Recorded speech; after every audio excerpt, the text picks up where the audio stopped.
Hello, everyone, and welcome to Can Everybody See My Screen? My name is Doug Abrams, and I'm an accessibility engineer with TPGi. A quick disclosure to start out. Today, we're going to be discussing how to present information on a digital platform in a more inclusive manner. We will be touching a little on the accessibility of PowerPoint slides, but we won't be covering accessibility of communication platforms themselves, i.e. Teams, Zoom, etc. That's a topic deserving of its own webinar. So apologies if that's what you came here for, but if we get a lot of positive feedback after today's session, maybe we can have an additional webinar in the future to explore that topic. Also, I realize that this is a topic that impacts all people, but today we are only going to focus on people with visual disabilities such as complete blindness, low vision, etc. We could spend a full day talking about how digital presentation impacts everybody, but today we only have an hour, so we do have to narrow the scope of the conversation just a bit.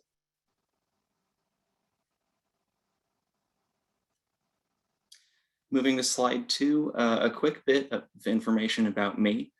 I graduated from Georgia Tech with a bachelor's degree in computational media, which blends computer science with digital media and human interaction. My background is in front-end development, and about 6 years ago, while working as a developer, I was first introduced to the realm of accessibility. Sadly, like many of us, it was due to a lawsuit, but I quickly became an advocate and tried to push for accessibility across all things my team built.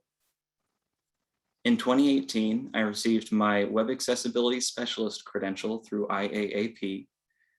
And in 2020, I moved to TPGi as an accessibility engineer so I could work on accessibility full-time.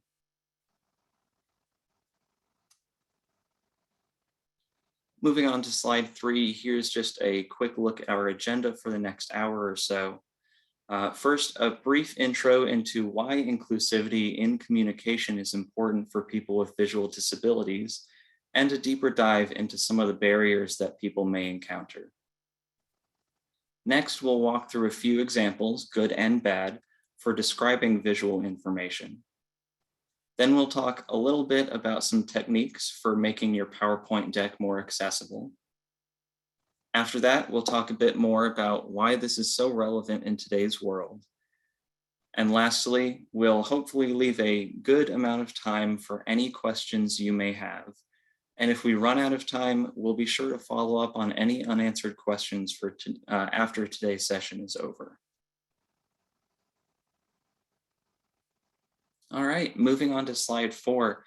The way we present information can be a major barrier to those with visual disabilities, such as low vision or complete blindness.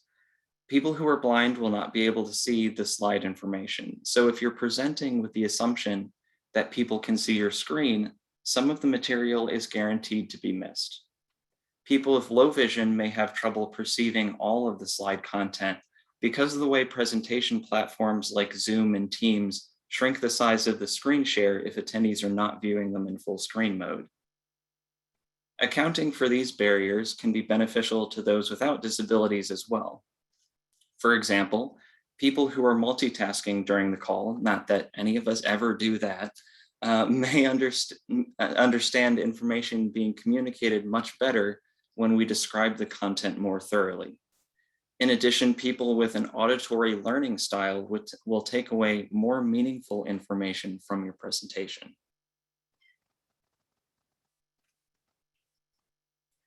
Moving to slide 5, what are some of those barriers that we alluded to?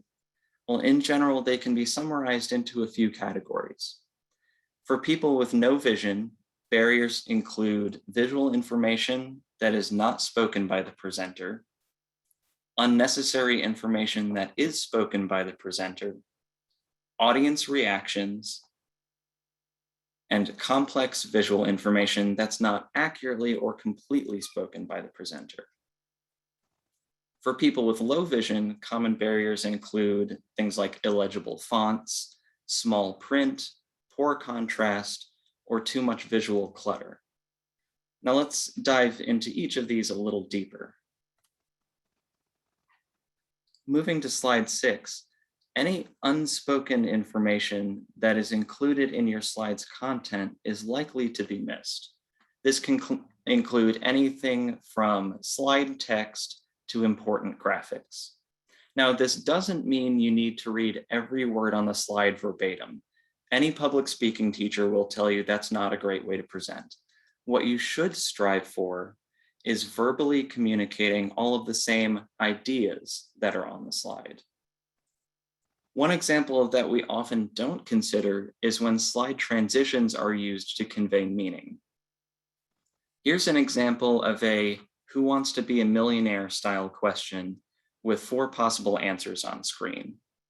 Which Disney character famously leaves a glass slipper behind at a royal ball? A. Pocahontas, B. Aurora, C. Cinderella, or D. Elsa? Now, let's say we use a slide transition to remove 3 of the 4 answers so that only the correct one is left on screen. If I, as the presenter, do not verbally announce the right answer, I'm relying on an assumption that everyone in attendance can infer the answer based on a visual cue. People who can't see my screen at the moment won't know the correct answer. Moments like this can be very frustrating. Not only will people not have access to information, but it can also leave them feeling very left out. It's also worth noting that using too many transitions, such as each bullet flying onto the screen individually, can make it more difficult for screen reader users to go back and read through the PowerPoint later. So be sure to use them sparingly when possible. The answer, by the way, is C, Cinderella. Another thing that can cause a barrier for people who are completely blind is when you include videos with no accompanying audio or animations that are conveying information visually. Often in these scenarios, I'll see the presenter hit play, and then there will just be silence until it's over. Be sure to describe whatever is being shown in the video so everyone can follow along with what's happening. Moving to slide 7, for anyone who's familiar with the idea of alt text and decorative images in web accessibility, this next section should sound familiar. We often add extra visual decoration in order to make our slides more appealing to look at. In presentation, these usually take the form of extra graphics or decorative shapes. And just like on the web, we don't want to announce unnecessary content. Doing so would be irrelevant to the idea we're trying to convey and can distract from the point you're trying to make. The same can be said about overly explaining literal details about how the slide looks. I don't need to say in the corner of this slide is our company logo showing the letters TPGi, where the letter I is shaped to look like a person entering a doorway. The doorway is colored orange and yellow. Again, those details, though present, are not relevant to the idea that I'm trying to get across. So how do you decide if something is decorative or not? In this context, I would consider something decorative if it's visual information that, when removed from the slide, would not change the overall meaning of the information being presented. For example, on the current slide, if I were to remove the eyeball icon and blue stripe from the left side of the screen, the information I'm trying to convey would not change. I would consider these elements decorative, and were I not trying to illustrate an example of decorative content, I would typically not mention them at all. Whenever you're presenting, ask yourself the question, what is the idea I'm trying to convey? If the elements in question do not contribute to that idea, then it's probably okay to omit them when talking. While we're on the topic of decorative content, I will also mention that some screen readers have worse compatibility than others when it comes to ignoring decorative content in PowerPoint. In fact, I recently had to open a bug with the JAWS screen reader because the version I have was announcing all of the shapes that were marked as decorative in PowerPoint, which was terrible. In general, it's a good idea to minimize the amount of decorative stuff on the slide anyway, but because of bugs like this, there can also be adverse effects on screen reader users. If someone is reading through the slides after the fact, then they may have to trudge through all the extra garbage being announced as decorative instead of ignored. Moving to slide 8, occasionally on smaller calls where everyone isn't muted by default and can chime in freely, people may react to something that they saw on screen. It may be laughter or just a comment about something visual. These reactions often go unexplained, which can leave some people wondering what just happened. I saw this happen once with someone on the About Me slide of their presentation. After about a second of the slide showing, a few people started going, "Aww," and no added comments were made before the presenter moved on. You can imagine how confusing that would have been for anyone who couldn't see the cute image of them with their new puppies on screen. So as the presenter, it's important that we pay attention to our audience, because sometimes things being said come from other audience members, not from you. Another great example of this is during Q&A, and please, everyone call me out on this if I do it at the end of the presentation. Too many times, I will see people answer questions from a chat window or that were otherwise inaudible without actually repeating the question first. Odds are you don't have any Jeopardy champions in the audience, so they probably need to hear both the question and the answer. Moving on to slide 9, one of the more challenging scenarios is when your slide has visual information that is highly complex. For example, what if my slide has a data table or things like charts and graphs? When is it too much detail versus not enough detail? Especially in a corporate environment, I used to run into this situation all the time. I used to refer to really bad cases as eye charts and apologize to attendees when I moved to those slides, because even as a sighted person, you wouldn't be able to understand what was going on. And in some cases, it would even just hurt to look at. We often get into bad habits of trying to cram as much as we possibly can into a single slide.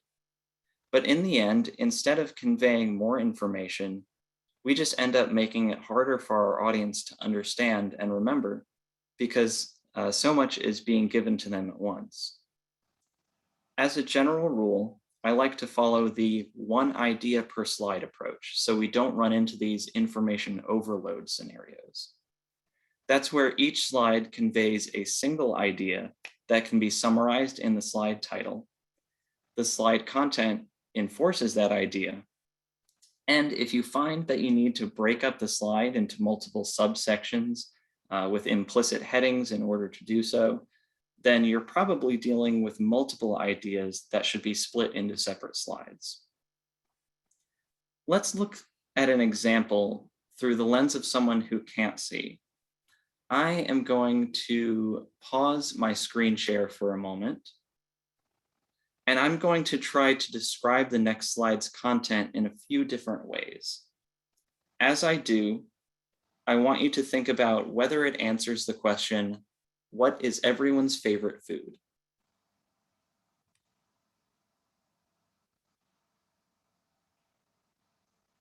Example 1, a pie chart with 4 slices colored blue, green, red, and gray showing people's favorite foods. Example 2, we surveyed a bunch of people, and as you can see, there's a big gap between pizza and burgers. Okay, now I'm going to start sharing again, starting at slide 10. Example 1 was unhelpful because it includes non-important details such as the chart colors, which don't reinforce the point being made.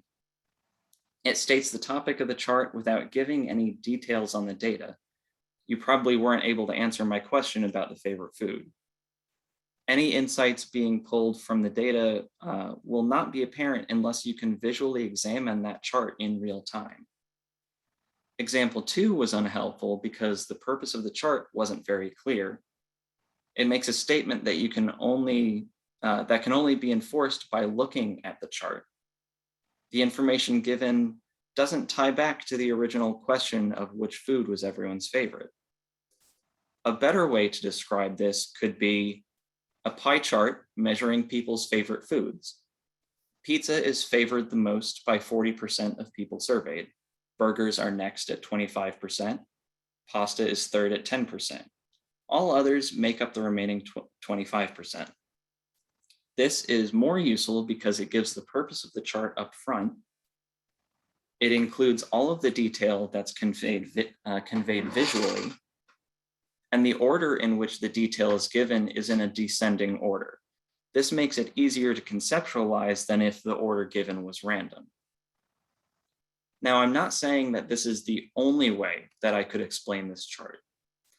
One important thing to remember is that context matters. So more or less detail than what I just said could be necessary. Remember, the question I asked was, what is everyone's favorite food? If that really was the only important piece of information that I needed people to take away, then I could have left out some of the data points other than pizza. But I would want to make sure that those details are available in the slides in an accessible manner for anyone who wants to go back later and look at them. By the way, I didn't actually do a food survey. These numbers were made up for today, so don't be offended if you're a pasta lover. I am too. Moving on to slide 11, let's talk more about some of the common issues for people who can see the screen share to some extent. How can we make sure that the content is easy for them to read? Well, first, don't use fonts that have irregular or extremely thin weights. And just like on the web, sans serif fonts are generally going to be easier to read. I feel like at this point, that's a pretty well-known usability best practice for digital content anyway. System fonts like Arial are going to be your best friend. Next is font size. It's hard to say how small is too small when it comes to font size, since there are so many variables once the content hits a screen share. Without a more thorough study, I can't really say for sure where that line is, but I would argue that if you're using the sizing in PowerPoint, anything under the 18 to 24 range may start to get difficult to read. Third is color. WCAG gives us a pretty reliable way of measuring color contrast. It uses a calculation which takes in the foreground and background colors of the content and gives a ratio of the two. We can compare that ratio to a predefined threshold to gauge whether or not contrast is sufficient for people with low vision or who have difficulty perceiving color to read the text. You can find web-based tools to help calculate these ratios, or TPGi offers a color contrast analyzer that you can download. Lastly, if you take a look at the content being shared, and your first impression is, wow, that's busy, or I don't know what to look at first, then you've probably got a clutter problem. If your eye doesn't know how to follow the flow of information on screen, then people with low vision will have that problem tenfold. Just like we mentioned in the previous slide, information overload can make it difficult to follow your content. Remember that, and in the end, simpler is better. Moving to slide 12. Until now, we've only talked about what to do once you've actually gotten an audience in front of you and have started presenting. But let's take a few minutes to talk about what comes before that. Accessible communication starts well before you join the Zoom, Teams, or Skype call. It starts when you're preparing your content. Before the day of your presentation, be sure that you make your slides accessible and available. Step one of doing so is testing your slides to make sure they're accessible. One of the best features of PowerPoint is that it comes with a built-in accessibility checker. This checks for text alternatives, reading order, and more. We'll dig a bit deeper into that in a moment. Step 2 is simply to make your slides available ahead of time. This gives people an opportunity to review the content beforehand, follow along during your presentation, or go back to them after the call has ended. Moving to slide 13, I want to take a moment to talk a little more about the one idea per slide approach I mentioned earlier, and why that can be so important. It has to do with the way the content on the slide is structured, or I should say the lack of structure in PowerPoint slides. One large barrier for screen reader users is the lack of inherent programmatic structure in PowerPoint. Unlike web pages where we have things like landmark regions and heading levels to convey the structure of content, PowerPoint slides lack any kind of content hierarchy. There's the main slide title, which is announced by some screen readers as a heading level 1. But after that, all of the content is announced without any hierarchy. So doing things like breaking a slide into subsections, either visually or with bolded text elements implicitly heading each section, is not easily understood by screen reader users because they have to infer the structure based off of the reading order of the content alone. So if anyone listening is from Microsoft, please do us all a favor. Add semantic heading styles to PowerPoint like we have in Word. Until then, I'll keep pushing the one idea approach. Instead of having one slide with 4 subsections, just have 4 slides. You're covering the same amount of information, so the time it takes to present should not significantly change. But it will make it easier for people who rely on assistive technologies to read and understand. Moving to slide 14, we talked earlier about verbalizing alternatives for things like charts and graphics. But we also want to make sure that the same information is available if someone is reading back through the slides later on. With that, there are 2 ways to provide a text alternative. One is using the built-in alt text pane, which you can get to by navigating to the review ribbon in PowerPoint, then expanding the check accessibility dropdown and selecting alt text. Alternatively, you can get to this by right-clicking on an image and selecting edit alt text. From here, you can enter a text alternative in the alt text pane or mark it as decorative. Again, the mark as decorative option seems to have inconsistent support at the moment. Another thing I've noticed is that if the text alternative is too long, some screen readers may stop announcing it partway through. One way to work around this is with the second approach, off-screen text.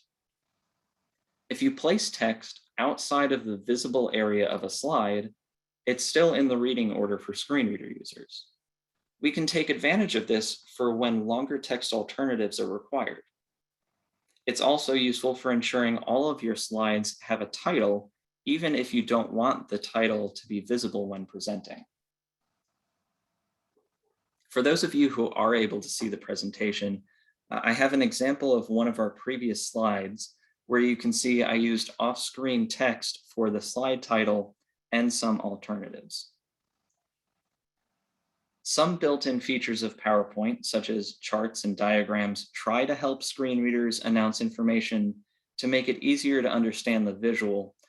Sometimes it's okay, and sometimes it can backfire and not make much sense. It's a good idea to test this with a screen reader if you're inserting complex objects into your slide. If you find that it doesn't make sense how a screen reader announces the object, one workaround is to copy the object and paste it back in as an image. Then you can use one of the methods we talked about to provide a more useful text alternative.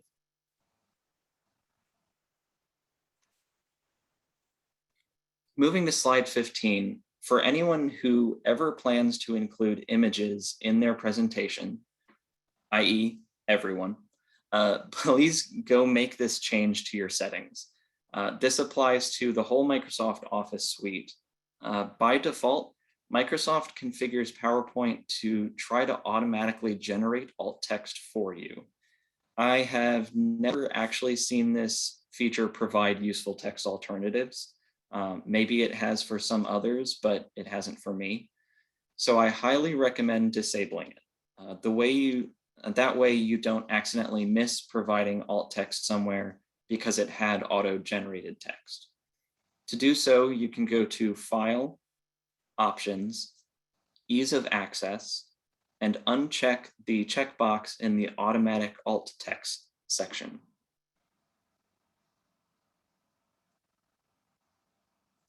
Moving to slide 16, next to text alternatives, the reading order is probably the next most important, if not the most important aspect of accessible PowerPoint slides. By default, more recently added objects get added to the end of the reading order. If content was added out of order from how it's supposed to be read, then screen reader users may have a very difficult time understanding it. Remember before I mentioned screen reader users, because of the lack of structure in a PowerPoint slide, have to infer that structure based on the reading order. So you can see if the reading order doesn't make sense, then the structure of your content won't make sense either. Moving to slide 17, you can view and correct the reading order of your slide's content using the reading order pane, which you can get to by navigating to the Review ribbon, then expanding the Check Accessibility dropdown and selecting Reading Order pane. Here's a quick example of why an incorrect reading order can be so bad. Spoilers if anyone hasn't seen Disney's Beauty and the Beast, but a brief synopsis of the story goes, once upon a time, Belle's father got lost. He was captured by the Beast. Belle went to rescue him. Belle and the Beast fell in love. Gaston went to kill the Beast.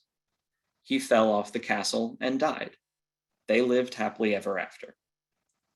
However, the order in which this content would be read by a screen reader tells a much different story. Once upon a time, Belle and the Beast fell in love. Gaston went to kill the Beast. He was captured by the Beast. Belle's father got lost. Belle went to rescue him. He fell off the castle and died. They lived happily ever after. I'll pause a second because I'm sure everyone's rolling in their chairs laughing at my extremely funny reading order joke. But as you can tell, reading order matters and can drastically change the way in which people understand your content.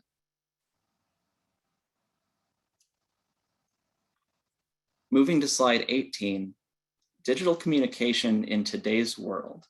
I've probably done everyone a disservice up until now, if I'm being honest. For the most part, I've been putting things in context of using PowerPoint presentation for calls similar to this one. But what's important to remember, especially after the last year and a half that we've all had, is that our daily lives have shifted towards digital communication more than ever, be it for teleworking, online education, or even social media. We rely on sending information over a screen. And regardless of if you're showing a PowerPoint deck, a PDF, sharing a meme, or teaching preschoolers how to hold a pencil properly, the way in which you communicate has a huge impact on the person on the other side of that screen. Moving on to our next to last slide, we're almost at the end of today's presentation, but before we wrap up, here's a quick summary of the do's and don'ts that we've learned. Make sure that you verbally describe any relevant visual information. Don't feel the need to describe decorative content. Pay attention to how your audience chimes in. Don't fall victim to information overload and make overly complex slides that rely on a visual structure. Make sure that content you're sharing is as legible as possible. And make sure your content is accessible and send it out prior to the call. And with that, do we have any questions? So I'm going to go through, starting with the Q&A panel here. It looks like we do have a couple of things coming in. So Stephanie Nielsen asks, screen readers read the decorative image? So it depends on how the image is defined in your content. So for example, in PowerPoint, by default, it will read a shape that you insert into your PowerPoint slide. There is an option, like I mentioned earlier, in the alt text pane where you can mark it as decorative, but it seems like there's inconsistent support right now if you use that option. How does, another question from Stephanie, how does one learn how a screen reader works so they can think about how to develop content in a more accessible way? That's a really good question. There are materials out there as far as how to use a screen reader. Offhand, I don't remember if TPGi has training modules specific to how to use a screen reader. We can look up after today's call is over to see if we do have any good resources for how to do so. In general, I learn best from kind of hands-on doing. So I would recommend for people like that to go ahead and just install a screen reader on your computer. NVDA is a free screen reader for Windows. Apple machines come built in with the VoiceOver screen reader. Each one has its own nuances, but they all tend to follow a pretty similar approach in terms of how they navigate through content. They have what's called a virtual cursor, which allows you to go through content more linearly and read out everything that's exposed to the screen reader. And then they also have built-in shortcuts to quickly navigate to certain types of content like headings or lists. Okay, we have a question here from an anonymous attendee. Assume your audience is people with cognitive disabilities and your image is a non-decorative image with 400 characters of text. Both the image and the text is important. Assume this is a photo of the poet Walt Whitman and the on-image text is a poem of his. This special / narrow audience has a cognitive load / reading capability / level of 2 or 3 simple sentences. The image includes up to 10 sentences. I cannot find a solution to this dilemma / conflict in W3C or elsewhere. What do you recommend? That's definitely a challenging one. Again, today we were mainly focusing more on visual disabilities. We were potentially going to have some follow-up sessions about other types of disabilities as well, because again, presenting impacts everybody. Honestly, for a specific example this complicated, I'd probably have to think it through for a little bit before giving a useful answer. So apologies, but I'll try and think through that some more. And when we send out, follow-up information on additional questions, I'll try to include some notes on that as well. Another question from an anonymous attendee. Irritations to screen reader users also include the playing of loud and intrusive music prior to the meeting and excessive use of the chat during presentations. I'm sure there are more. Yeah, so that it's an excellent point, and kind of brings up another aspect, which is screen reader users are relying a lot on auditory information, right? So anytime you have anything loud or anytime you have any overlapping audio, it can make it much more difficult for people who rely exclusively on audio mediums to understand the information. That doesn't just apply to like music prior to the meeting. It can also apply if you have any videos that include audio included in your presentation. But absolutely, yeah, a very valuable comment there. Thank you for including that. Okay, we have a question from Kim Alexander. Will this information be shared later after this meeting? Mike, keep me honest on this one, but we will be sharing the recording of today's meeting, and the presentation deck was shared in a couple of reminder emails prior to this event. Yeah, so the PowerPoint, the slide deck was shared prior to the event, and a few days after the webinar recording has been finalized, we'll share the recording, the slide deck again, and additional resources. Someone else requested some of the shared information in the chat, so we'll share all of that information with everyone again a few days after the webinar. Awesome, thanks, Mike. We have another question here from Monica Olson. Can you explain off-screen text more? Where is that text being created and saved in the slide? Great question, and yeah, let me clarify on that a little bit.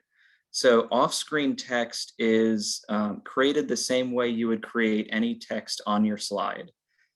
So you can do it by just inserting a normal text box in PowerPoint, typing out all the information. The only trick to it is you're just adjusting the position of the text box either before or after you've created it so that it's outside of the visible bounding box of your slide content.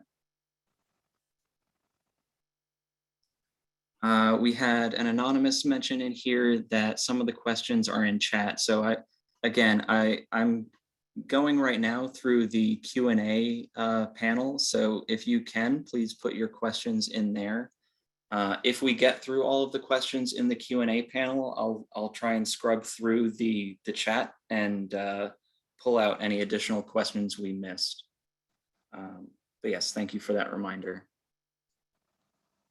What screen reader do you recommend we can use to test this content? So what I refer to as the big three screen readers right now are JAWS, NVDA, and VoiceOver. JAWS and NVDA are both on a Windows platform. VoiceOver is available on Apple platforms. NVDA is free to download. JAWS, you can download a trial for free, but does have a cost associated with it for a full license. And then VoiceOver is loaded by default onto any Mac operating system. So those are the three that I typically test with. Not saying that you necessarily have to test with all three, whenever you're creating content, but those are the three that I use most often. We have another bit in here from an anonymous attendee. I just received an email from an accessibility expert stating, basically, after a long and treacherous history, the long description, long desk attribute does not exist anymore. It's not properly supported by assistive technologies. He adds, the practice that you should use today is to provide the description as text on the same page. You can use a details element to hide it by default, like so, and then gives a code example. So I will mention that this is not really relevant to the topic of today's call. This goes a bit more into the realm of web accessibility, which is its own topic and its own challenge. So I will follow up on the details of this question a little bit later, but I don't want to spend too much time during the actual webinar hour because it's not necessarily what people came here for. Had a question here from Bonnie. What is the best size font to use on a PowerPoint? Is there such a thing as too large? Good question. And in my opinion, there's some subjectivity to this, so it's too hard to really like give a finite answer. Like I mentioned earlier, I think anything between the 18 to 24 range is probably what you want to aim for like your bulk of the slide content. I'm sure for some people there is such a thing as too large, but that's probably a little more subjective, and it depends on the context of your slide. For example, if the only thing on the slide is just a slide title, then you could probably afford for that to be a little larger than typical. I don't know that, I can't think of any use case offhand where that would cause a problem. We have a question here from Leanne Winbury. Do you have any recommendations for screen readers for Chromebooks? That's a good question. I believe Chromebook has a screen reader specifically for it called Chrome Vox, VOX. I'm not sure offhand what compatibility for the big three I mentioned earlier would be for a Chromebook. But you could try investigating Chrome Vox to see if that would work well with your presentations. Do you know, a question here from Natasha.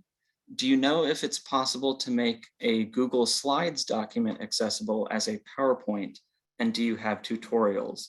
I don't offhand. For the purposes of today, I focus mainly on Microsoft PowerPoint as the medium. Obviously, there are dozens and dozens of other presentation platforms out there, but I don't have a lot of insight at this time into how good or bad the accessibility of those presentation platforms are. A good mantra to follow would be test to see. Obviously, I don't have the answer right now, but you can always try and run through it with a screen reader to see how well it's able to access the content. We have another anonymous question here. JAWS has oh, okay, it looks like this may be in response to a previous question. JAWS has a training online and used to offer certificates. DQ has a free list of screen reader shortcuts. Also contact your local vocational rehab center if you're in the US. Many localities have trainers who will happily offer free training, and then they provide a link to the Freedom Scientific website there for some webinars as well. Yeah, there are a lot of good free resources out there. I'm sure there are other webinars as well that that go through kind of an introductory how-to on how to use screen readers. There's also a lot of good like cheat sheets that I've seen out there for you know, quickly referencing things like keyboard shortcuts and everything. Okay, we have another here from Rajesh. Hi, I have a question. Today when I was reading a slide, I found a strange issue. What was happening is when I read the PowerPoint in editing mode, everything was read properly. But as soon as started the slideshow, some content was read in a different accent of the English language. How to solve this? That's an interesting one. I personally have not dealt with localization where The slide content is set using a machine that's maybe defaulted to a different language. Some things I can think of off the bat, there should be a way in PowerPoint. I'd have to look up exactly where this is to set the language of the content so that it is announced properly, but I can find more information on where to find that. Yeah, that's an interesting question, because what if the presentation is created on someone who uses multiple languages. Maybe their PowerPoint is set to a certain language, but they authored it in another, and then you're trying to read it. So let me do some more digging on that, Rajesh, and I'll try and get that information out to you. It also touches on a really good point in that there are multiple modes that PowerPoint has. It has the default editing mode, and then it also has presentation mode. Some initial feedback that I've gotten from the couple of screen reader users that I talked to in preparation for this webinar commented that most of the time when they're just reading a presentation, they will be doing so in presentation mode, not in editing mode. So if you are testing how content is read, I would recommend doing it in that mode. So really good to bring that up, Rajesh, thank you. We have a question for Bonnie. So is slide deck the new term for PowerPoints? I like it. That's probably just partially me trying to be more abstract in terms of how I'm referencing it. Obviously, PowerPoint is a branded term referring to Microsoft's product. I like using slide deck or presentation deck as a more generic term because it's less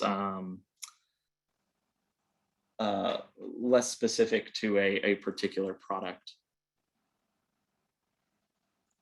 Okay, we have another comment here from an anonymous attendee. Yes, I will appreciate your follow-up notes, suggestions, solution. I'm keenly interested in TPGi accessibility tool. The audience I serve is practically abandoned/ignored by society. My mission is to communicate with them, a difficult task. You're doing a great humanitarian work. I appreciate it. Bless you. Thank you very much. I do appreciate that comment, and thank you for what, and thank everyone in attendance here really for what you're doing by attending and trying to be more inclusive and reach a broader audience in how you communicate. So thank you, everyone. We have another question here from Anonymous. Is screen reader does not read alt text during slide sharing mode in Zoom? Can presenter just caption the images so all can see it? If image is simple but important to convey. So you bring up a good point here that I really want to emphasize. When you're sharing your screen, all the communication platform is doing is sharing essentially a screenshot of what your computer screen looks like in that moment. It's not actually transmitting any of the content. So if a screen reader user is completely blind, even if an image is visually captioned, they're still not going to have access to that information. So you do want to make sure that you are verbally describing any of the visuals on screen that are important to what you're trying to convey. Are notes accessible to screen reader users? Yes, sorry, that was a question from Natosha. Yes, so screen readers are able to navigate to the presentation notes section if you're using Microsoft PowerPoint. Some feedback I got is that if a screen reader user is looking to get any additional details, they might look there to see if the presenter has included details outside of what's in the actual slide itself.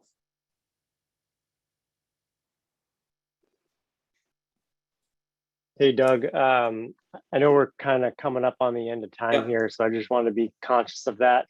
But I wanted to mention something, and maybe you can talk a little bit about this that I saw in the chat, and everyone has been pretty aware that there's a lot of good resources being shared in the chat. And so one of the ideas that was shared early on while we were waiting for the live captioner to come on was maybe we should add a closed caption or maybe a screen of in quotes music is playing to let people that aren't able to hear that the presentation is live. There isn't an issue going on, but we were in the midst of actually connecting the captioner. So I wasn't sure if you could talk to that a little bit, because I thought it was a pretty good tip. Yeah, that's an interesting point. How do you inform everybody if you're still kind of in that waiting position? I know there was some confusion right before we started the presentation proper, because we were waiting on some things to get finished up and prepped for the webinar. Apologies for that. Yeah, I have to think on that too. That's interesting. How do you kind of have that starting soon message communicated to everyone? Mm-hmm. Yeah, It's and definitely an interesting concept. we added the note that like we were getting started and prepared, but once people start chatting, it just scrolls up. So unless you're constantly scrolling to the top, you're not going to see that note. Zoom almost needs like a pin notification or something like that. You know what I mean? Yeah, well, I kind of like the idea of a starting soon as your slide being the first thing that you're presenting before you even get to your title slide. That's an interesting idea. So yeah, I may have to do that from now on. I like it.